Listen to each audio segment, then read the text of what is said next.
December 26, അതായത് ക്രിസ്തുമസിന് ശേഷമുള്ള ദിവസം ബ്രിട്ടനിലും ബ്രിട്ടീഷ് കോമൺവെൽത്ത് രാജ്യങ്ങളിലും ബോക്സിംഗ് ഡേ ആയിട്ട് ആഘോഷിക്കാറുണ്ട്. ബോക്സിംഗ് ഡേ എന്ന ദിവസത്തിന്റെ ഉത്ഭവത്തെക്കുറിച്ചുള്ള പ്രധാന ഐതിഹ്യം എന്തെന്നാൽ ക്രിസ്തുമസ് ദിവസം പലപ്പോഴും കടകളും പോസ്റ്റൽ സർവീസും ഒക്കെ പ്രവർത്തിച്ചിരുന്നു. ആളുകൾക്ക് സമ്മാനങ്ങൾ വാങ്ങിക്കാനും അത് അയച്ചു കൊടുക്കാനും ആ ദിവസം വർക്കിംഗ് ഡേ ആയിട്ട് നിലനിർത്തിയിരുന്നു. വലിയ കുടുംബങ്ങളിൽ ജോലി ചെയ്യുന്നവർക്കും അതുപോലെ കടകളിലും പോസ്റ്റൽ ഡിപ്പാർട്ട്മെന്റിലും ഒക്കെ ജോലി ചെയ്യുന്നവരും ക്രിസ്തുമസ് ദിവസം അവധി ഇല്ലാതെ ജോലി ചെയ്തു. ഇതിന് പകരമായി ക്രിസ്തുമസിന്റെ അടുത്ത ദിവസം അവർക്ക് എല്ലാം അവധി കൊടുക്കുകയും അവരുടെ പ്രവർത്തനങ്ങൾക്ക് നന്ദി സൂചകമായി അവർക്ക് ക്രിസ്തുമസ് ബോക്സുകൾ സമ്മാനമായി കൊടുത്തിരുന്നു. ഇതിൽ പണവും വസ്തുക്കളും എല്ലാം പെടും. പലർക്കും ജോലി തിരക്കുകൾ കാരണം ക്രിസ്തുമസ് ദിവസം വീട്ടുകാർക്ക് ഒപ്പം ആഘോഷിക്കാൻ പറ്റാതെ വന്നു. എന്നാൽ പിറ്റേന്ന് സമ്മാന പൊതികളും ബോണസ് കിട്ടിയ പൈസയുമൊക്കെ ആയി വീട്ടിലേക്ക് വരുന്നവരെ സ്വീകരിക്കാൻ വീട്ടുകാരും ഏറെ കാത്തിരുന്നു. അങ്ങനെ ലീവിന് വരുന്ന ദിവസം എല്ലാവരും പുറത്ത് കറങ്ങാനും ഭക്ഷണം കഴിക്കാനും ഒരുമിച്ച് ആഘോഷിക്കാനും പോയി തുടങ്ങി.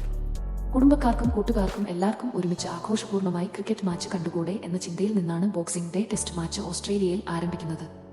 ഇപ്പോൾ സൗത്ത് ആഫ്രിക്കയിലും മറ്റും ബോക്സിംഗ് ഡേ ടെസ്റ്റ് മാച്ചുകൾ ഒരു ട്രഡിഷന്റെ ഭാഗമായി തുടങ്ങിയിട്ടുണ്ട്. ഓസീസ് മെൽബണിലും സൗത്ത് ആഫ്രിക്ക സെഞ്ചുറിയാനിലും ആണ് ബോക്സിംഗ് ഡേ ടെസ്റ്റ് വെക്കാറുള്ളത്.